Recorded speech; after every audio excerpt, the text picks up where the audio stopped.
Welcome back to Elan STEM genius online classes. അപ്പോൾ എന്തൊക്കെയാണ് ക്ലാസ്സിൻ്റെ ഫീഡ്ബാക്കും മറ്റു കാര്യങ്ങളൊക്കെ എല്ലാവരും ഫോളോ ചെയ്യുന്നുണ്ട് എന്ന് വിശ്വസിക്കുന്നു. നമ്മൾ 2 സബ്ജക്റ്റേ സ്റ്റാർട്ട് ചെയ്തിട്ടുള്ളൂ, ബാക്കി സബ്ജക്റ്റുകളൊക്കെ വൈകാതെ തന്നെ സ്റ്റാർട്ട് ചെയ്യും. മാത്സും ഫിസിക്സുമാണ് ഇപ്പോൾ നമ്മൾ എടുത്തുകൊണ്ടിരിക്കുന്നത്. ഓക്കെ, അപ്പോൾ ഫിസിക്സിൽ നിങ്ങൾക്കറിയാം നമ്മൾ കഴിഞ്ഞ ക്ലാസ്സിൽ എവിടെയാണ് നിർത്തിയിരുന്നത് ഓർമ്മ ഉണ്ടാവും. നമ്മൾ നിർത്തിയിരുന്നത് ഫോഴ്സ് എന്ന ചാപ്റ്റർ ആയിരുന്നു. ഫോഴ്സ് എന്ന ചാപ്റ്ററിൽ എസ്പെഷ്യലി ഫ്രിക്ഷൻ എന്നൊരു സെക്ഷനിലാണ് നമ്മൾ എത്തിയത്. ഓക്കെ, എന്താണ് ഫ്രിക്ഷൻ എന്നും എപ്പോഴൊക്കെയാണ് നമ്മൾ ഈ ഫ്രിക്ഷൻ ഡെയിലി ലൈഫിൽ എക്സ്പീരിയൻസ് ചെയ്യുന്നുള്ള കാര്യങ്ങളൊക്കെയാണ് നമ്മൾ പറഞ്ഞു നിർത്തിയത്. ജസ്റ്റ് ഒരു ഇൻട്രൊഡക്ഷൻ മാത്രമായിരുന്നു. അടുത്ത ക്ലാസ്സിൽ ഡീറ്റെയിൽഡ് ആയിട്ട് എടുക്കുന്നത് നമ്മൾ പറഞ്ഞിട്ട് അവിടെ സ്റ്റോപ്പ് ചെയ്തതാണ്. ഓക്കെ, അപ്പോൾ നമുക്ക് സ്റ്റാർട്ട് ചെയ്യാം. അതുപോലെ ക്ലാസ്സിനെ കുറിച്ച് എല്ലാവർക്കും ഓൾറെഡി അറിയാമെന്ന് വിചാരിക്കുന്നു. ഇലാൻ സ്റ്റെം ജീനിയസ് എന്നാണ് ഈ ഫൗണ്ടേഷൻ കോഴ്സിൻ്റെ നെയിം. 8th, 9th, 10th കുട്ടികൾക്ക് വേണ്ടിയിട്ട് അവരുടെ ബോർഡ് എക്സാമും അതേപോലെ തന്നെ സ്കോളർഷിപ്പ് എക്സാംസ്, കോമ്പറ്റേറ്റീവ് എക്സാംസ്, ഫ്യൂച്ചറിലുള്ള എൻട്രൻസ് എക്സാമിനേഷൻസ് ഒക്കെ വേണ്ടിയിട്ട് സയൻസ്, മാത്സ് സബ്ജക്റ്റുകളിൽ നല്ലൊരു ഫൗണ്ടേഷൻ ഉണ്ടാക്കിയെടുക്കുക എന്നുള്ളതാണ് നമ്മുടെ എയിം. ഓക്കെ, വെറും ബോർഡ് എക്സാം മാത്രമല്ല, ഒരുപാട് എക്സാംസ് വേറെ ഉണ്ട്. NTSC, ഒളിമ്പിയാഡ്സ്, KVPY, ഒരുപാട് എക്സാംസ് എഴുതാനുണ്ട്. അപ്പോൾ അതിന് നമ്മൾ 8th മുതൽ തന്നെ നല്ല സ്ട്രോങ് ആയിട്ട് സ്റ്റാർട്ട് ചെയ്യണം.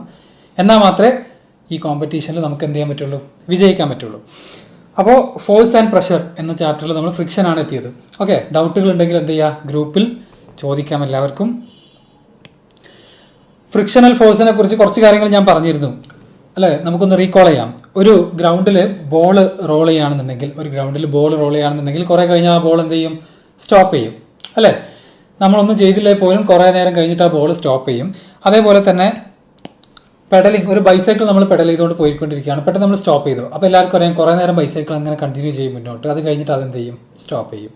സിമിലർലി നമ്മൾ കാറിലും ബൈക്കിലൊക്കെ പോകുന്നവരായിരിക്കും, നമുക്കറിയാം നമ്മൾ ആക്സിലറേറ്റർ കൊടുക്കുന്നില്ല എന്നുണ്ടെങ്കിൽ വണ്ടി ഒരുപാട് നേരം പോയിട്ട് എന്ത് ചെയ്യും, വണ്ടി നിൽക്കും. അപ്പോൾ ഇതിൻ്റെയൊക്കെ കാരണം എന്തായിരുന്നു, നമ്മൾ കഴിഞ്ഞ ക്ലാസ് പറഞ്ഞു. ഇതിൻ്റെയൊക്കെ കാരണം എന്നുള്ളത് ശരിക്കും എന്താണ്, ഫ്രിക്ഷനാണ് അല്ലേ. ഫ്രിക്ഷൻ എന്ന് പറയുന്ന ഒരു ഫിനോമിന, ഒരു ഫോഴ്സ് ഈ പറയുന്ന 2 ഒബ്ജക്റ്റുകൾ തമ്മിൽ കോണ്ടാക്റ്റിൽ വരുമ്പോൾ ഒരു ഫ്രിക്ഷൻ എന്ന് പറയുന്ന ഒരു ഫോഴ്സ് ഉണ്ടാവുന്നുണ്ട്, ആക്ട് ചെയ്യുന്നുണ്ട്. അത് കാരണം മൂവ് ചെയ്തുകൊണ്ടിരിക്കുന്ന കാറ്, ബോള് എക്സെട്ര ഒബ്ജക്റ്റുകൾ സ്റ്റോപ്പ് ചെയ്യാനുള്ള ഒരു ടെൻഡൻസിയിലേക്കാണ് പോവുക. ഓക്കെ, നല്ല സ്പീഡ് പോകുന്ന കാറ് സ്പീഡ് കുറഞ്ഞ് വന്ന് എന്ത് ചെയ്യും, സ്റ്റോപ്പ് ചെയ്യും. അതേപോലെ തന്നെ സൈക്കിള്, നമ്മൾ പെഡലിംഗ് നിർത്തി കഴിഞ്ഞാൽ സൈക്കിളിൻ്റെ സ്പീഡ് കുറഞ്ഞ് വന്നിട്ട് അതെന്ത് ചെയ്യും, നിൽക്കും. നിങ്ങൾക്ക് ഇനി എന്ത് ചെയ്യണം, കണ്ടിന്യൂ ചെയ്യണമെന്നുണ്ടെങ്കിൽ സൈക്കിൾ വീണ്ടും പെഡൽ ചെയ്യാൻ സ്റ്റാർട്ട് ചെയ്യണം അല്ലേ, ശരിയല്ലേ. അപ്പോൾ ഇവിടെ ഒരു എക്സാമ്പിൾ, സൈക്കിളിൽ നിന്ന് വേറൊരു എക്സാമ്പിൾ. നമ്മളെല്ലാവരും സൈക്കിൾ യൂസ് ചെയ്യുന്നവരൊക്കെ ചെയ്യുന്ന ഒരു കാര്യമാണ്, സൈക്കിളിലെ ഈ വീലിൻ്റെ സെൻറ്ററിലുള്ളൊരു ഭാഗത്ത് നമ്മൾ ഓയിൽ ഒഴിച്ച് കൊടുക്കാറുണ്ട്, അപ്ലൈ ചെയ്യാറുണ്ട് അല്ലേ. എന്തിനായിരുന്നു ഓർമ്മ ഉണ്ടോ, എന്തിനായിരിക്കും ആ ഓയിൽ അവിടെ അപ്ലൈ ചെയ്ത് കൊടുക്കുന്നത്. അതേപോലെ തന്നെ തയ്യൽ മെഷീനിൽ, എല്ലാ മെഷീൻസിലും നമ്മൾ ഉപയോഗിക്കുന്ന പല മെഷീൻസിലും, പല മെറ്റാലിക് മെഷീൻസിലൊക്കെ, മെറ്റൽസ് യൂസ് ചെയ്തിട്ടുള്ള മെഷീൻസിലൊക്കെ നമ്മൾ എന്ത് ചെയ്യാറുണ്ട്, ഇങ്ങനെ ഓയിൽ അപ്ലൈ ചെയ്ത് കൊടുക്കാറുണ്ട്. റൊട്ടേറ്റ് ചെയ്യുന്ന പാർട്സ് ഉണ്ടെങ്കിൽ അല്ലെങ്കിൽ മൂവ് ചെയ്യുന്ന പാർട്സ് ഉണ്ടെങ്കിൽ അവിടെയൊക്കെ നമ്മൾ എന്ത് ചെയ്യും, ഓയിൽ അപ്ലൈ ചെയ്ത് കൊടുക്കാറുണ്ട്. എന്തിനായിരുന്നു അത്, ആൻസർ അറിയാവുന്നവർക്ക് പറയാം. എന്തിനായിരുന്നു നമ്മളാ ചെയ്തിരുന്നത്?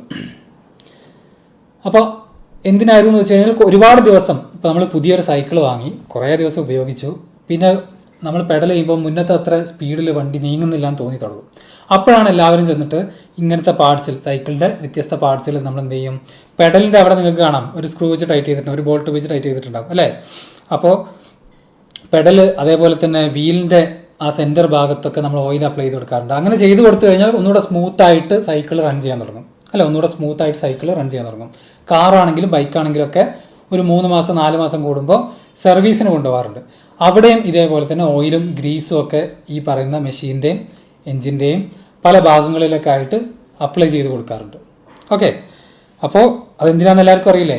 അതായത് ഫ്രിക്ഷൻ എന്ന് പറയുന്ന ഒരു സംഭവം, ഫ്രിക്ഷൻ എന്ന് പറയുന്ന ഫോഴ്സ് ഈ പറയുന്ന മൂവിങ് പാർട്സിൻ്റെ ഇടയ്ക്കൊക്കെ ഉണ്ട്. അതായത് നമ്മൾ മൂവ് ചെയ്യുന്നതിനെ സ്റ്റോപ്പ് ചെയ്യാൻ വേണ്ടിയിട്ട്, അല്ലെങ്കിൽ ആ മൂവ്മെൻറ്റിനെ റെസിസ്റ്റ് ചെയ്യാൻ വേണ്ടിയിട്ട്, നിർത്താൻ വേണ്ടിയിട്ടുള്ള ഈ ഒരു ഫ്രിക്ഷൻ അവിടെ ഉള്ളത് കൊണ്ട് അതൊന്നുകൂടെ സ്മൂത്ത് ആക്കാൻ വേണ്ടിയിട്ട്, ആ ഫ്രിക്ഷൻ കുറയ്ക്കാൻ വേണ്ടിയിട്ടാണ് ഈ ഓയിലൊക്കെ അപ്ലൈ ചെയ്യുന്നത്. മനസ്സിലാവുന്നുണ്ടോ എല്ലാവർക്കും? ഓക്കെ, അപ്പോൾ ഇനി നമുക്ക് 2 എക്സാമ്പിൾ എടുക്കാം. ഒരു ടേബിളിൻ്റെ മേലെ ഒരു ബുക്ക് വെച്ചിട്ട് ആദ്യം ലെഫ്റ്റിൽ നിന്ന് റൈറ്റിലോട്ട് നമ്മൾ ബുക്കിനെ തള്ളുകയാണ്, ബുക്കിനെ പുഷ് ചെയ്യണം. അപ്പോൾ നിങ്ങൾ ആദ്യം വളരെ ചെറിയൊരു ഫോഴ്സ് മാത്രമാണ് കൊടുക്കുന്നുണ്ടെങ്കിൽ ഈ ബുക്ക് എന്ത് ചെയ്യില്ല, മൂവ് ചെയ്യില്ല അല്ലേ. ചെറിയൊരു ഫോഴ്സ് മാത്രം കൊടുക്കുകയാണെന്നുണ്ടെങ്കിൽ ഈ ബുക്ക് എന്ത് ചെയ്യില്ല, മൂവ് ചെയ്യില്ല. ശരിയാണോ? ഇനി ആ ഫോഴ്സ് കൊടുക്കുന്ന ബുക്കിനെ പുഷ് ചെയ്യുന്ന ആ ഫോഴ്സ് നമ്മൾ ചെറുതായിട്ട് കൂട്ടിക്കൊണ്ടുവരാണ്. ചെറുതായിട്ടൊന്ന് കൂട്ടുന്ന സമയത്ത് നമുക്ക് മനസ്സിലായി ബുക്ക് ചെറുതായിട്ട് മൂവ് ചെയ്യുന്നുണ്ട്. ശരിയല്ലേ? അങ്ങനെ തന്നെയല്ല ഉണ്ടാവാറ് എല്ലാവരും. ബുക്ക് ആവണമെന്നില്ല. ഒരു ഗ്രൗണ്ടിൽ ഒരു വലിയ ബോക്സ് ഉണ്ട്, അപ്പോൾ നിങ്ങൾക്ക് എടുത്ത് പൊക്കാൻ വയ്യ. അപ്പോൾ നിങ്ങൾ സ്വാഭാവികമായിട്ട് നിങ്ങൾ എന്താ ചെയ്യുക? അത് മൂവ് ചെയ്യാനോ പുഷ് ചെയ്യാനോ നോക്കുക. അപ്പോൾ ആദ്യം ചെറിയ ഫോഴ്സ് കൊടുത്തു കഴിഞ്ഞാൽ അത് മൂവ് ചെയ്യില്ല. പകരം നല്ല ഫോഴ്സ് കൊടുത്താൽ മാത്രമേ അത്രയും ഹെവി ആയിട്ടുള്ള ബോക്സൊക്കെ മൂവ് ചെയ്യുള്ളൂ. അപ്പോൾ ഇവിടെ എന്താ സംഭവിക്കുന്നതെന്ന് വെച്ച് കഴിഞ്ഞാൽ, ഇവിടെ ഈ എക്സ്പെരിമെൻ്റ് ചെയ്യുന്ന കുട്ടി ഈ ബുക്കിൻ്റെ മേലെ ആദ്യം ചെറിയൊരു ഫോഴ്സ് കൊടുക്കും, ബുക്ക് മൂവ് ചെയ്യില്ല. നല്ലൊരു ഫോഴ്സ് കൊടുക്കുമ്പോൾ ബുക്ക് മൂവ് ചെയ്യുന്നുണ്ട്. അതേപോലെ തന്നെ നല്ലൊരു ഫോഴ്സ് അങ്ങ് കൊടുത്തിട്ട് കൈ പിൻവലിച്ചു. അപ്പോൾ ആ ബുക്കിന് എന്താ സംഭവിക്കുക? ബുക്ക് കുറച്ച് ദൂരം മുന്നോട്ട് പോയിട്ട് അവിടെ നിൽക്കും, അല്ലേ? ചെറിയൊരു ദൂരം മുന്നോട്ട് പോയിട്ട് അവിടെ നിൽക്കും. അതാണ് സംഭവിക്കുക. ഇവിടെ എന്താ ഇവിടെ എവിടെ നിന്ന് എങ്ങോട്ടാണ് ചെയ്തത്? അത് ശ്രദ്ധിക്കണം. ലെഫ്റ്റിൽ നിന്ന് റൈറ്റിലേക്കാണ് ചെയ്തത്. ഓക്കെ, ലെഫ്റ്റിൽ നിന്ന് റൈറ്റിലേക്കാണ് ചെയ്തത്. അതായത് ഇത് നമുക്കിവിടെ വീണ്ടും റെപ്രസെൻ്റ് ചെയ്യുകയാണെന്നുണ്ടെങ്കിൽ ഇതാണ് നമ്മുടെ ബുക്ക്. ഓക്കെ, ആ ബുക്കിൻ്റെ മേലെ കുട്ടി അപ്ലൈ ചെയ്യുന്ന ഫോഴ്സാണ് ഞാൻ ഈ എഴുതിയിട്ടുള്ളത്. മനസ്സിലാവുന്നുണ്ടോ? അപ്പോൾ നമുക്കിത് ഇങ്ങനെ റെപ്രസെൻ്റ് ചെയ്യാം. ബുക്കിൻ്റെ മേലെ കുട്ടി അപ്ലൈ ചെയ്യുന്ന ഫോഴ്സ് ലെഫ്റ്റിൽ നിന്ന് റൈറ്റിലേക്ക് എന്നാണ് ഞാൻ ഇവിടെ ഈ ഒരു ആരോ കൊണ്ട് ഉദ്ദേശിക്കുന്നത്. അപ്പോൾ ആദ്യം ചെറിയ ഫോഴ്സ് കൊടുക്കുമ്പോൾ നിങ്ങൾക്കറിയാം, നമ്മൾ എന്തെങ്കിലും ഒന്ന് പുഷ് ചെയ്ത് കഴിഞ്ഞാൽ അത് മൂവ് ചെയ്യണം, അല്ലേ? ഫോഴ്സ് ഒരു ഇൻറ്ററാക്ഷൻ ഉണ്ടാകുമ്പോൾ അവിടെ ഫോഴ്സ് കാരണം ഒബ്ജക്റ്റുകൾ മൂവ് ചെയ്യാനുള്ള സാധ്യത ഉണ്ട്. നമ്മൾ ഫസ്റ്റ് ക്ലാസ് പറഞ്ഞിരുന്നു. അപ്പോൾ ഇവിടെ പക്ഷേ കുട്ടി ഈ ഫോഴ്സ് അപ്ലൈ ചെയ്തിട്ട് ഇത് മൂവ് ചെയ്യുന്നില്ല. പിന്നെ അത് ഇൻക്രീസ് ചെയ്തപ്പോഴാണ് മൂവ് ചെയ്തത്. അതിനർത്ഥം എന്തായിരിക്കും? ഇവിടെ ഒരു ഫോഴ്സ് ആദ്യം കൊടുത്തിരുന്നു, അല്ലേ? അപ്പോൾ തിരിച്ച് അതേ ചെറിയൊരു ഫോഴ്സ് ഇവിടുന്ന് ഓപ്പോസിറ്റ് ഡയറക്ഷനിൽ നിന്ന് ഇങ്ങോട്ട് വരുന്നുണ്ടെങ്കിലാണ് ഇതെന്ത് ചെയ്യുക? മൂവ് ചെയ്യാതെ റെസ്റ്റിൽ നിൽക്കുക. ഒന്നുകൂടെ പറയാം.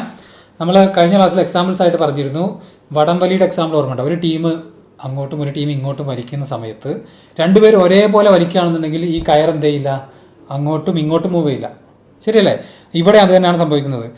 ബുക്കിനെ നമ്മൾ റൈറ്റ് സൈഡിലോട്ട് ചെറിയ ഒരു പുഷ് കൊടുത്തു, പക്ഷെ അത് മൂവ് ചെയ്യുന്നില്ല. അങ്ങനെ ചെയ്യാതെ റെസ്റ്റിൽ തന്നെ നിൽക്കണം എന്നുണ്ടെങ്കിൽ ഓപ്പോസിറ്റ് ഡയറക്ഷനിൽ അതേ എമൗണ്ട് ഓഫ് ഫോഴ്സ് എത്രയാണോ ഇവിടുന്ന് അങ്ങോട്ട് കൊടുത്തത് അതേ അളവിലുള്ള ഫോഴ്സ് അവിടുന്ന് ഇങ്ങോട്ടും കൊടുക്കണം.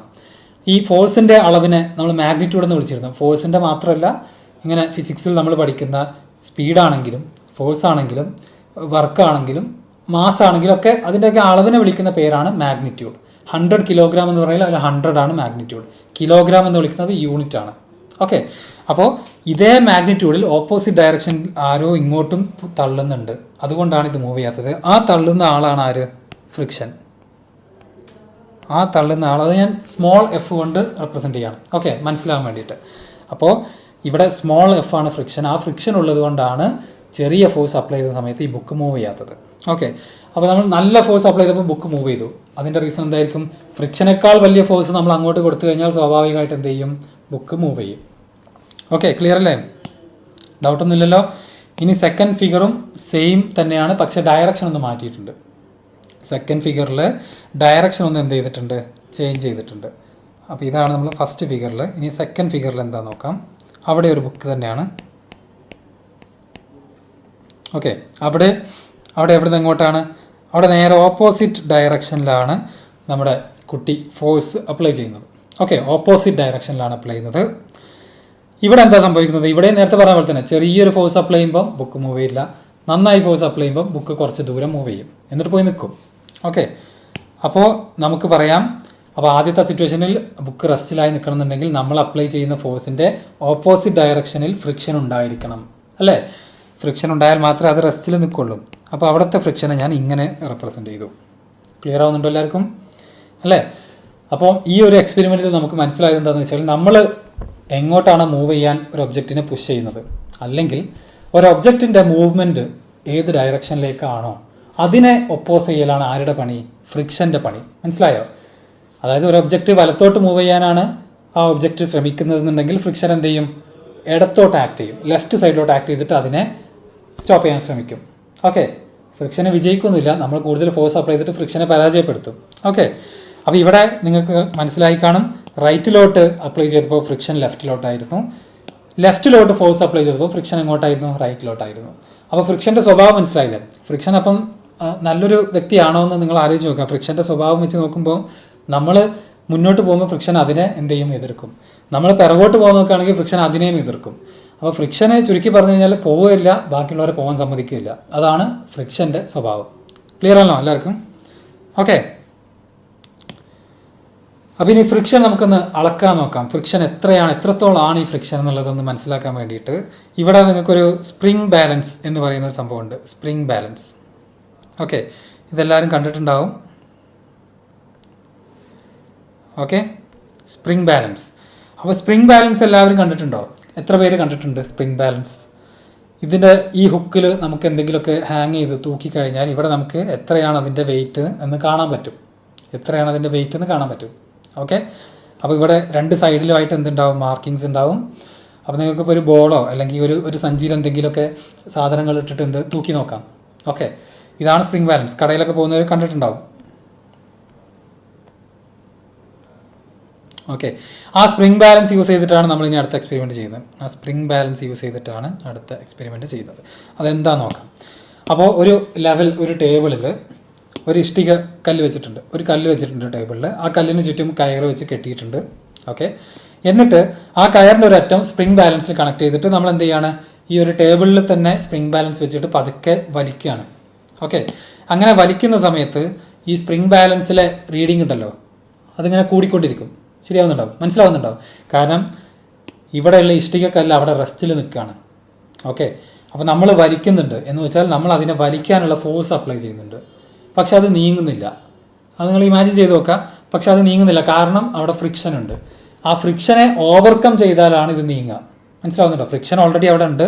അതായത് നമ്മൾ അടുത്തേക്ക് വലിക്കാൻ നോക്കുകയാണെന്നുണ്ടെങ്കിൽ ഫ്രിക്ഷൻ എങ്ങോട്ടായിരിക്കും ആക്ട് ചെയ്യുക? എല്ലാവരും ആൻസർ പറഞ്ഞാൽ ഫ്രിക്ഷൻ ഓപ്പോസിറ്റ് ഡയറക്ഷനിലേക്കായിരിക്കും ആക്ട് ചെയ്യുക. അപ്പോൾ ഇവിടെ ഞാൻ ഫോഴ്സിൻ്റെ ഡയറക്ഷൻ വരക്കുകയാണെന്നുണ്ടെങ്കിൽ ഇങ്ങോട്ടാണ് നമ്മൾ എന്ത് ചെയ്യുന്നത്? ഫോഴ്സ് അപ്ലൈ ചെയ്യുന്നത്. അതിനെ നമുക്ക് ഫോഴ്സ് അപ്ലൈഡ് എന്ന് വിളിക്കാം. ഫ്രിക്ഷൻ്റെ ഡയറക്ഷനോ ഇപ്പോൾ ഓൾറെഡി എല്ലാവരും പഠിച്ചു കഴിഞ്ഞിട്ടുണ്ടാകും. ഫ്രിക്ഷൻ ഇപ്പോൾ എങ്ങോട്ടായിരിക്കും? നേരെ ഓപ്പോസിറ്റ് ഡയറക്ഷനിലേക്കായിരിക്കും ആരുണ്ടാവുക? ഫ്രിക്ഷൻ ഉണ്ടാവുക. ക്ലിയർ ആയല്ലോ? ഓക്കെ, അങ്ങനെ നമ്മൾ വലിച്ചുകൊണ്ടിരിക്കുമ്പോൾ സ്പ്രിംഗ് ബാലൻസിലെ ആ മെഷർമെൻറ്റ് കാണിക്കുന്ന ആ നീഡിൽ എന്ത് ചെയ്യും? മൂവ് ചെയ്ത് ഫൈനലി ഒരു പോയിന്റ് എത്തിക്കഴിയുമ്പം ഈ കല്ല് എന്ത് ചെയ്യും? മൂവ് ചെയ്യാൻ തുടങ്ങും. ഏത് പോയിന്റ് എത്തിക്കഴിയുമ്പം? ഫ്രിക്ഷൻ ഫോഴ്സിനേക്കാൾ ഫോഴ്സ് നമ്മൾ ഈ സൈഡിലോട്ട് അപ്ലൈ ചെയ്യാൻ തുടങ്ങുന്ന ആ പോയിന്റിൽ എന്ത് ചെയ്യും? മൂവ് ചെയ്യാൻ തുടങ്ങും. അപ്പോൾ ജസ്റ്റ് മൂവ് ചെയ്യുന്ന ആ പോയിന്റിൽ, മനസ്സിലായോ? ആ കല്ല് ഇളകുന്ന ആ പോയിന്റിൽ നമ്മൾ ചെക്ക് ചെയ്ത് കഴിഞ്ഞാൽ നമുക്ക് എന്ത് കിട്ടും? ഈ കല്ല് ഈ ടേബിളിലിരിക്കുമ്പോൾ ഉള്ള ഫ്രിക്ഷണൽ ഫോഴ്സ് എത്രയാണെന്ന് മനസ്സിലാവും. ക്ലിയർ ആവുന്നുണ്ടോ?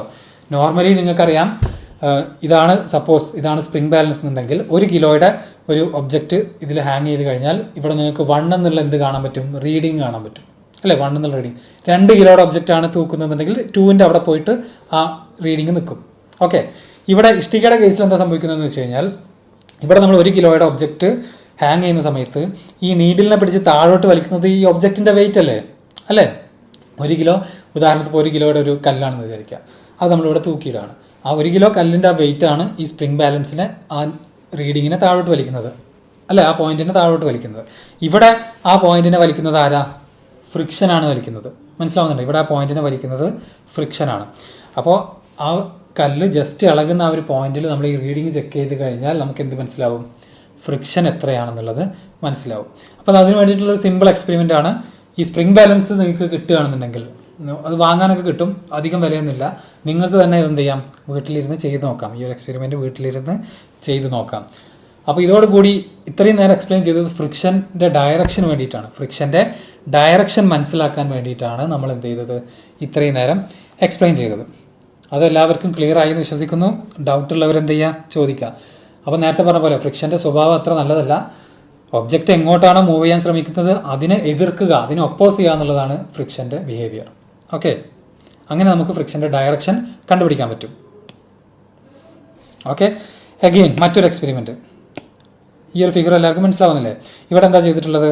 ഇവിടെ 2 കുട്ടികൾ, ആദ്യത്തെ ഫിഗർ നോക്കാം. അപ്പോൾ ആദ്യത്തെ ഫിഗറിൽ ഇവിടെ ചെരിച്ചിട്ടൊരു പലക വെച്ചിട്ടുണ്ട്. ഓക്കെ, ഒരു ബോർഡ് വെച്ചിട്ടുണ്ട്. എന്നിട്ട് ഇവിടെ ഉരുണ്ട് പോകുന്ന ഒരു സിലിണ്ടറിക്കൽ ഷേപ്പിലുള്ള ഒരു ഒബ്ജക്റ്റാണ് നമ്മൾ സെലക്ട് ചെയ്തിട്ടുള്ളത്. അപ്പോൾ ഇവിടെ മാർക്ക് എ എന്ന് പറയുന്ന ഒരു പോയിന്റിൽ മാർക്ക് ചെയ്തിട്ടുണ്ട്. അപ്പോൾ അവിടുന്ന് നമ്മൾ ഈ ഉദാഹരണത്തിന് ഇപ്പോൾ ഈ പെന്നാണെന്ന് വിചാരിക്കാം. അപ്പോൾ ഇതുപോലത്തെ ഒരു ഉരുളാൻ പറ്റുന്ന സിലിണ്ടറിക്കൽ ഷേപ്പിലുള്ള ഒബ്ജക്റ്റ് ഈ പോയിന്റ് എയിൽ നിന്ന് റിലീസ് ചെയ്യണം. ഓക്കെ, അങ്ങനെ റിലീസ് ചെയ്ത സമയത്ത് ഇവിടെ ഇപ്പോൾ ടേബിൾ മാത്രമേ ഉള്ളൂ. ഓക്കെ, ടേബിൾ മാത്രമേ ഉള്ളൂ. അങ്ങനെ റിലീസ് ചെയ്തു, അത് ഉരുണ്ട് എവിടെ എത്തി? ഒരു പോയിന്റിലെത്തി. ഓക്കെ, ഉരുണ്ട് ഒരു പോയിന്റിലെത്തി. ആ പോയിന്റ് ഈ കുട്ടികൾ മാർക്ക് ചെയ്തു. ഓക്കെ, ഈ പോയിന്റ് ഈ കുട്ടികൾ എന്ത് ചെയ്തു? ടേബിളിൽ മാർക്ക് ചെയ്ത് വെച്ചു. എന്നിട്ട് അവരെന്ത് ചെയ്തു? എന്നിട്ട് അവർ ആ ടേബിളിൽ എന്ത് ചെയ്തു? ഒരു തുണി വെച്ചു. ആ ടേബിളിൻ്റെ മേലെ ഒരു വളരെ സ്മൂത്ത് ആയിട്ടുള്ള ഒരു തുണി വെച്ചു. ഓക്കെ, അപ്പോൾ ടേബിൾ നിങ്ങൾക്കറിയാം, നോർമലി ഒരു ടേബിളിൽ നിങ്ങൾ കൈകൊണ്ടൊക്കെ ഒന്ന് ഒരുതി നോക്കിക്കഴിഞ്ഞാൽ ചെറിയൊരു റഫ്നെസ് ഫീൽ ചെയ്യും അല്ലേ? നിങ്ങൾ എല്ലാ ടേബിൾ ആണെന്നുണ്ടെങ്കിൽ, മരത്തിൻ്റെ ടേബിൾ ആണെന്നുണ്ടെങ്കിൽ നല്ല സ്മൂത്ത് ആയിട്ടുള്ളതുകൊണ്ട് റഫായിട്ടുള്ള ടേബിളുകളുണ്ട്. അപ്പോൾ ഇവിടെ എന്താ സംഭവിച്ചതെന്ന് വെച്ച് കഴിഞ്ഞാൽ ആദ്യത്തെ എക്സ്പെരിമെൻറ്റിൽ ടേബിൾ മാത്രമായിരുന്നു, കുറച്ച് റഫായിട്ടുള്ള ഒരു ടേബിൾ മാത്രമായിരുന്നു ഉണ്ടായിരുന്നത്. അവിടെ നിന്നാണ് നമ്മൾ എന്ത് ചെയ്തത്? റിലീസ് ചെയ്തത്. അവിടെ നിന്നാണ് ഈ പെൻസിൽ അല്ലെങ്കിൽ പെന്ന് റിലീസ് ചെയ്തത്, ഈ പോയിന്റിൽ നിന്ന്. പിന്നെ എന്ത് ചെയ്തു? രണ്ടാമത്തെ സിറ്റുവേഷനിൽ ഇവിടെ ഇവർ സെലക്ട് ചെയ്തിട്ടുള്ളത് കുറച്ചുകൂടെ റഫായിട്ടുള്ള ഒരു ടേബിളാണ്, ക്ലോത്താണ്. ഓക്കെ, കുറച്ചുകൂടെ റഫായിട്ടുള്ള ഒരു ക്ലോത്താണ് ഇവരിവിടെ സെലക്ട് ചെയ്തിട്ടുള്ളത്. എന്നിട്ട് ഇവർ വീണ്ടും ആ പോയിന്റിൽ നിന്ന് എന്ത് ചെയ്തു? വീണ്ടും ആ പോയിന്റിൽ നിന്ന് റിലീസ് ചെയ്തു. വീണ്ടും ആ പോയിന്റിൽ നിന്ന് റിലീസ് ചെയ്തപ്പോൾ ഇത് എത്തിയിട്ടുള്ളത് ഇവിടെ വരെ മാത്രമാണ്, അവിടെ വരെ എത്താൻ കഴിഞ്ഞുള്ളൂ അതിന്. ഓക്കെ, ഫിഗർ എല്ലാവർക്കും മനസ്സിലായില്ലേ? ആദ്യത്തെ ഫിഗറിൽ എന്താ സംഭവിച്ചത്? ഇത്രയും ഈ അറ്റം വരെ പോയിരുന്നു. രണ്ടാമത്തെ സിറ്റുവേഷനിൽ അവർ അതിൻ്റെ മേലെ വേറൊരു ക്ലോത്ത് വിരിച്ച സമയത്ത് അതെന്ത് ചെയ്തു? അത്രയും ദൂരം പോയില്ല. അപ്പോൾ ഇതിൽ നിന്ന് നമുക്ക് എന്താ മനസ്സിലാവുന്നത്? ഇതിൽ നിന്ന് എന്താണ് മനസ്സിലാവുന്നത്? എന്തുകൊണ്ട് ആദ്യത്തെ സിറ്റുവേഷനിൽ ഒരുപാട് ദൂരം സഞ്ചരിച്ചു, രണ്ടാമത്തെ സിറ്റുവേഷനിൽ കുറച്ച് മാത്രമേ സഞ്ചരിച്ചുള്ളൂ? റീസൺ എന്തായിരിക്കും? റീസൺ എന്താണെന്ന് നിങ്ങൾക്ക് എല്ലാവർക്കും ഇപ്പോൾ മനസ്സിലായിട്ടുണ്ടാവും. രണ്ട് സർഫസിലും ഫ്രിക്ഷൻ ഉണ്ട്. വെറും ടേബിൾ മാത്രമാണെങ്കിലും ഫ്രിക്ഷൻ ഉണ്ട്, അതിൻ്റെ മേലെ എന്തെങ്കിലും വെച്ച് കഴിഞ്ഞാൽ വേറൊരു ഫ്രിക്ഷനാണ് അല്ലേ? സർഫസിനനുസരിച്ച് എന്ത് മാറുമെന്ന് മനസ്സിലായി? ഫ്രിക്ഷൻ മാറുമെന്ന് മനസ്സിലായി. അപ്പോൾ ഇവിടെ നിന്ന് സ്റ്റാർട്ട് ചെയ്തിട്ട് ഇത് ഉരുണ്ട് ഇവിടെ എത്തുന്നത് വരെ രണ്ട് കേസിലും സെയിം ആണ് അല്ലേ? ഇവിടെ നിന്ന് സ്റ്റാർട്ട് ചെയ്ത് ഈ ബോട്ടം നിലത്ത് എത്തുന്നത് വരെ രണ്ട് ഫിഗറിലും അതെന്താണ്? സെയിം ആണ്. അവിടെ മാറ്റങ്ങളൊന്നുമില്ല, അവിടെ രണ്ടിലും എന്താണ്?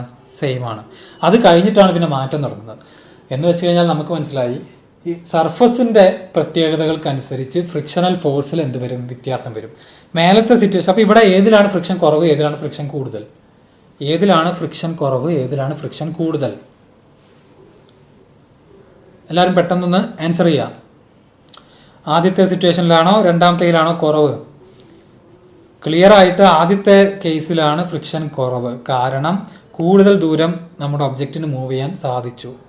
ഓക്കെ, ഇവിടെ അത്രയും ദൂരം തന്നെ മൂവ് ചെയ്യാൻ സാധിച്ചില്ല. കാരണം ഫ്രിക്ഷൻ കൂടുതലായിരുന്നു, പെട്ടെന്ന് സ്പീഡ് കുറഞ്ഞ് 0 ആയി.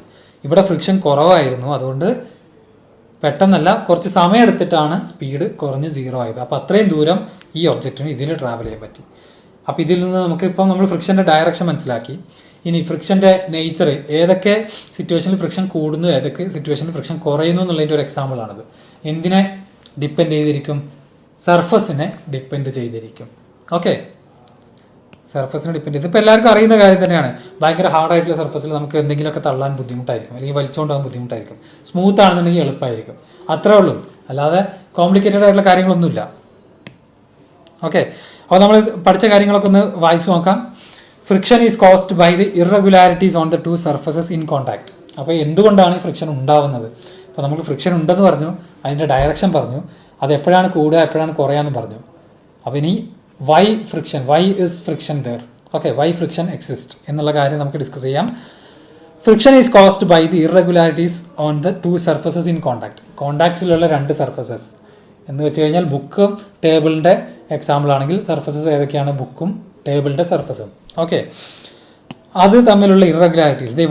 ഇവിടെ ഒരു ടേബിളിൻ്റെ മേലെ ബുക്ക് വെച്ചിട്ടുണ്ട്.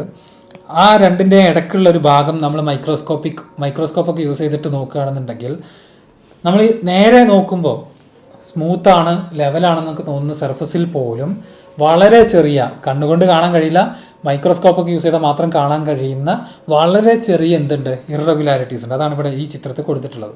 ഓക്കെ, അപ്പോൾ നിങ്ങൾക്കറിയാം താഴെയും ഇറഗുലാരിറ്റീസ് ഉണ്ട്, മേലെ ഇറഗുലാരിറ്റീസ് ഉണ്ട്. അപ്പോൾ ഇത് രണ്ട് ഇറഗുലാരിറ്റീസ് തമ്മിൽ എന്താണ് അവിടെ സംഭവിക്കുന്നത്? രണ്ട് ഇറഗുലാരിറ്റീസും തമ്മിലൊരു ലോക്കിംഗ് ഉണ്ടാവും അല്ലേ? ഒരുപാട് ഉയർച്ചയും താഴ്ചയും ഉണ്ട്, അത് തമ്മിൽ എന്തുണ്ടാവും? ഒരു ലോക്കിംഗ് ഉണ്ടാവും. അപ്പോൾ മൂവ്മെൻറ്റ് എന്താവില്ല, നമ്മൾ നേരെ നോക്കുമ്പോൾ കാണുന്ന അത്രയും സ്മൂത്ത് ആയിരിക്കില്ല. കാരണം ആക്ച്വലി അവിടെ ഒരുപാട് ഇറഗുലാരിറ്റീസ് ഉണ്ട്, ഒരുപാട് റഫ് പോയിന്റുകളുണ്ട്. അവർ തമ്മിലുള്ള ഈ ഒരു ലോക്കിംഗ് കാരണമാണ് എന്തുണ്ടാവുന്നത്? ഫ്രിക്ഷൻ ഉണ്ടാവുന്നത്. മനസ്സിലായ എല്ലാവർക്കും? അപ്പോൾ ഇത് കാരണമാണ് എല്ലാത്തിനും ഫ്രിക്ഷൻ ഉണ്ടാകുന്നത്. അപ്പോൾ ഓൾറെഡി നമുക്ക് ഒറ്റ നോട്ടത്തിൽ തന്നെ വളരെ റഫായിട്ട് തോന്നുന്ന സർഫസിൽ ഇങ്ങനത്തെ ഇറഗുലാരിറ്റീസ് ഒരുപാടുണ്ടാവും. അതിൻ്റെ മേലെ ഒരു ബുക്കോ ഒരു ബോക്സോ ഒക്കെ വെച്ച് വലിക്കാൻ ശ്രമിച്ചു കഴിഞ്ഞാൽ കൂടുതൽ ബുദ്ധിമുട്ടായിരിക്കും, കാരണം ഫ്രിക്ഷൻ അത്രയും കൂടുതലാണ്. ഓക്കെ, ക്ലിയർ ആവുന്നുണ്ടോ? Even those surfaces which appear very smooth, വളരെ സ്മൂത്ത് ആണെന്ന് തോന്നുന്ന സർഫസിൽ പോലും have a large number of minute irregularities on them. Okay, irregularities on the two surfaces lock into one another. അവരെന്ത് ചെയ്യും? അങ്ങോട്ടും ഇങ്ങോട്ടും ലോക്ക് ചെയ്യും ഈ ഗ്യാപ്പുകൾ. Okay, when we attempt to move any surface we have to apply a force to overcome this interlocking. അപ്പോൾ ഈ ഒരു ഇന്റർലോക്കിങ്ങിനെ ഓവർകം ചെയ്തിട്ട് വേണം വലിച്ചെടുക്കാൻ. ഓക്കെ, ഇങ്ങനെ ലോക്ക് ചെയ്ത് എടുക്കുകയാണെന്നുണ്ടെങ്കിൽ അത്ര എളുപ്പത്തിലൊന്നും പോരില്ല. ഒന്ന് ആഞ്ഞ് വലിച്ചാൽ മാത്രമേ എന്ത് ചെയ്യുള്ളൂ? അത് പോവുള്ളൂ. ഓക്കെ, അതാണ് ഫ്രിക്ഷൻ്റെ റീസൺ. എന്തുകൊണ്ട് ഫ്രിക്ഷൻ എന്ന് ചോദിച്ചു കഴിഞ്ഞാൽ അതിൻ്റെ റീസൺ അതാണ്. ക്ലിയർ ആയല്ലോ എല്ലാവർക്കും? ഓക്കെ, ഇനി different types of friction. Different types of friction. ഈ രണ്ട് എക്സാമ്പിൾ കണ്ടോ? ഒന്നിൽ ഇവരെന്താ ചെയ്യുന്നത്? റോൾ ചെയ്ത് ഉരുട്ടിക്കൊണ്ട് പോവുകയാണ്. ഇതിൽ ഇവരെന്താ ചെയ്യുന്നത്? വലിച്ചുകൊണ്ട് പോകാൻ ശ്രമിക്കുകയാണ്. ഇതിൽ ഏതായിരിക്കും എളുപ്പം, ഏതായിരിക്കും difficult? Which one is easy, which one is difficult? എല്ലാവരും ഒന്ന് പെട്ടെന്ന് ആൻസർ പറഞ്ഞേ. ഇതിലേതാണ് ഡിഫിക്കൽട്ട്, ഏതാണ് ഈസിയർ? ഉറപ്പായിട്ടും എല്ലാവർക്കും വളരെ ചാടിക്കേറി ഉത്തരം പറയാൻ പറ്റുമെന്ന് ഉറപ്പാണ്. കാരണം ഇതിലേത് കേസാണ്? ഈ കേസായിരിക്കും എന്ത്? സിമ്പിൾ, ഈസി ആയിരിക്കും അല്ലേ? ഇങ്ങനെ ഉരുട്ടിക്കൊണ്ടുപോകാൻ വളരെ എളുപ്പമാണ്. ഇതിലെന്താണ്? കുറച്ച് ബുദ്ധിമുട്ടായിരിക്കും. മനസ്സിലായില്ലേ അല്ലേ? കാരണം എന്താണ്? ആ കാരണത്തിലേക്കാണ് നമ്മൾ പറഞ്ഞെത്തുന്നത്. Okay, different types of friction. ഇവിടെ അവരെന്താ ചെയ്യുന്നത്? ഇവിടെ അവർ റോൾ ചെയ്തുകൊണ്ട് പോവാണ് അല്ലേ? അവിടെ അവരെന്താ ചെയ്യുന്നത്?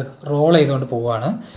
ഇവിടെ വലിച്ച് കൊണ്ടുപോവാണ്. വലിച്ചു കൊണ്ടുപോകാന്ന് പറയുമ്പം ഈ പെന്നാണ്, ഇപ്പോൾ ഉദാഹരണത്തിന് എക്സാമ്പിൾ ഈ പെന്നാണെന്നുണ്ടെങ്കിൽ ഈ പെൻ ഇങ്ങനെ മൂവ് ചെയ്യും അല്ലേ? അപ്പോൾ ഇതിനെ നമുക്ക് എന്താ പറയാൻ പറ്റുക? സ്ലൈഡ് ചെയ്തുകൊണ്ട് പോകാമെന്ന് പറയാൻ പറ്റും അല്ലേ? ഇതൊരു സർഫസിൽ അല്ലെങ്കിൽ ടേബിളിൻ്റെ മേലെ, എൻ്റെ കൈയുടെ മേലെ ഇതെന്ത് ചെയ്യാണ്? സ്ലൈഡ് ചെയ്യാണ്. അപ്പോൾ രണ്ട് തരത്തിൽ നമുക്ക് ഒബ്ജക്റ്റുകളെ മൂവ് ചെയ്യാം. ഒന്നെങ്കിൽ നമുക്ക് അതിനെ റോൾ ചെയ്യാം, അല്ലെങ്കിൽ സ്ലൈഡ് ചെയ്തുകൊണ്ട് പോവാം. അപ്പോൾ രണ്ട് സിറ്റുവേഷനിലും ഫ്രിക്ഷൻ വ്യത്യാസമുണ്ട്. ഇത് രണ്ടിൻ്റെയും വെയിറ്റ് സെയിം ആണ്. ഓക്കെ, ഈ രണ്ട് മരത്തടിയുടെയും വെയിറ്റ് സെയിം ആണ്, പക്ഷേ വലിക്കാൻ ബുദ്ധിമുട്ടാണ്, ഉരുട്ടിക്കൊണ്ടാവാൻ എളുപ്പമാണ്. അപ്പോൾ വെയിറ്റ് സെയിം ആണെന്നുണ്ടെങ്കിൽ, രണ്ടിൻ്റെ മാസ് സെയിം ആണെന്നുണ്ടെങ്കിൽ എന്തുകൊണ്ടായിരിക്കും ഈ ഒരു വ്യത്യാസം? പിന്നെ ആകെ അവിടെ ഫ്രിക്ഷനാണ് പിന്നെ വ്യത്യാസം വരാൻ സാധ്യതയുള്ളത്. അപ്പോൾ സർഫസിൻ്റെ പ്രത്യേകതകൾ മാത്രമല്ല ഫ്രിക്ഷനെ തീരുമാനിക്കുന്നത്. എന്തും കൂടെ ഉണ്ട്, നമ്മൾ എങ്ങനെ മൂവ് ചെയ്യുന്നു എന്നതനുസരിച്ചും കൂടെ മാറും. റോൾ ചെയ്ത് പോവുകയാണെന്നുണ്ടെങ്കിൽ ഫ്രിക്ഷൻ എന്താണ്? കുറവാണ്. സ്ലൈഡ് ചെയ്തുകൊണ്ട് പോവുകയാണെന്നുണ്ടെങ്കിൽ, വലിച്ചുകൊണ്ട് പോവുകയാണെന്നുണ്ടെങ്കിൽ ഫ്രിക്ഷൻ എന്താണ്? കൂടുതലായിരിക്കും. ഓക്കെ, ക്ലിയർ ആയോ? ഇന്ന് പറഞ്ഞ കാര്യങ്ങളൊക്കെ ക്ലിയർ ആയെന്ന് വിചാരിക്കുന്നു. ഓക്കെ, ഇനി ഒരു കാര്യം കൂടെ ഫ്രിക്ഷൻ മാറി മാറി വരുന്ന ഒരു സിറ്റുവേഷൻ കൂടെ നമുക്ക് നോക്കാം. ഓക്കെ, അത് നിങ്ങളെല്ലാവരും പണ്ട് ചെയ്തിട്ടുണ്ടാവും. അതായത് നമ്മളിപ്പോൾ ഒരു മാറ്റ് വിരിച്ചു. ഓക്കെ, ഒരു മാറ്റ് വിരിച്ചു. അതിൽ നമ്മൾ എന്താ ചെയ്യുന്നതെന്ന് വെച്ച് കഴിഞ്ഞാൽ അതിൽ ചെറിയൊരു ബോക്സ് വെച്ചിട്ടുണ്ട്. എന്നിട്ട് അതിനെ നമ്മൾ വലിക്കാൻ ശ്രമിക്കുകയാണ്. ഓക്കെ, അതിനെ വലിക്കാൻ ശ്രമിക്കുന്നു. വലിയ കുഴപ്പമൊന്നുമില്ല, ആദ്യം വന്നില്ല, പക്ഷേ കുറച്ചും കൂടെ ഫോഴ്സ് കൊടുത്തപ്പോൾ നമ്മൾ ഫ്രിക്ഷനെ ഓവർകം ചെയ്തു, എന്നിട്ട് അതിനെ വലിച്ചു. ഓക്കെ, ഇനി ഇവിടെ എന്താ ഇനി ചെയ്യാൻ പോകുന്നത്? അതേ മാറ്റിൽ തന്നെ, അതേ പായയിൽ തന്നെ നമ്മൾ എന്ത് ചെയ്യണം? ഒരുപാട് ബോക്സുകൾ വെക്കുകയാണ്.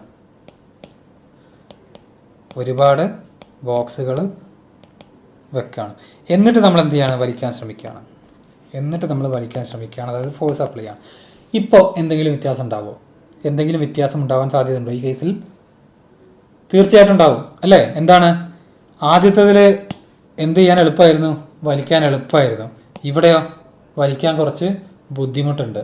കാരണം ഇവിടെ ഒരുപാട് ബോക്സ് ഉണ്ട്, ഇവിടെ കുറച്ച് ബോക്സേ ഉള്ളൂ.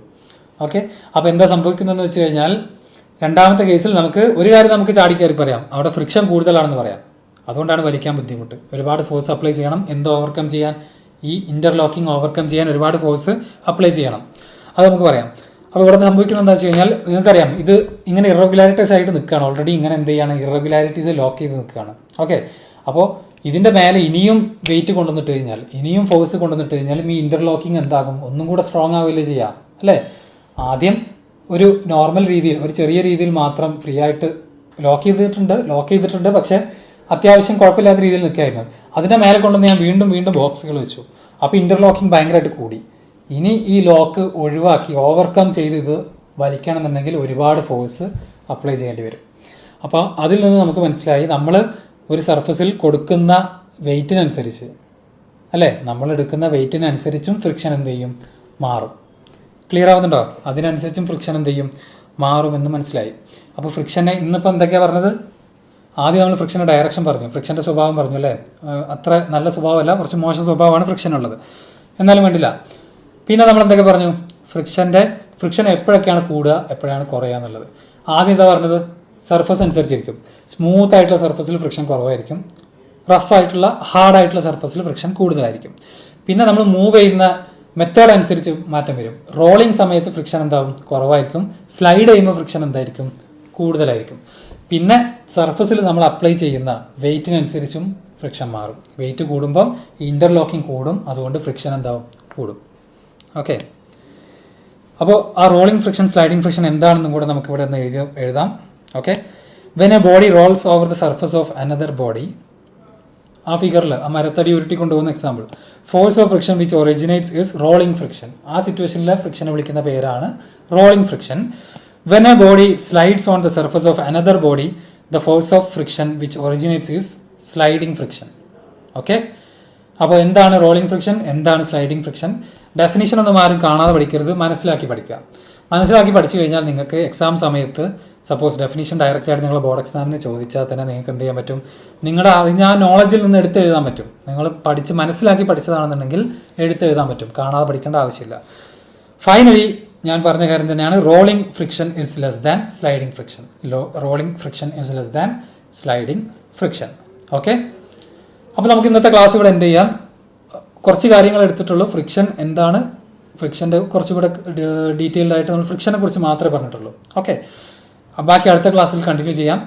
അപ്പോൾ എനിക്ക് നിങ്ങളോട് പറയാനുള്ളത്, ഈ ഒരു ഓപ്പർച്യൂണിറ്റി എല്ലാവരും യൂസ് ചെയ്യുക, ഫ്രണ്ട്സിനൊക്കെ ഷെയർ ചെയ്യുക, വാട്സപ്പ് ഗ്രൂപ്പിൽ ജോയിൻ ചെയ്യാം. ക്ലാസ് കഴിഞ്ഞിട്ടുള്ള ഡൗട്ട്സ്, ക്ലാസ്സിൻ്റെ ഫീഡ്ബാക്ക് ഒക്കെ ഗ്രൂപ്പിൽ അറിയിക്കാം. ഓക്കെ, അതേപോലെ യൂട്യൂബ് ചാനൽ സബ്സ്ക്രൈബ് ചെയ്യുക, എല്ലാ വീഡിയോസും കൃത്യമായി കാണാം.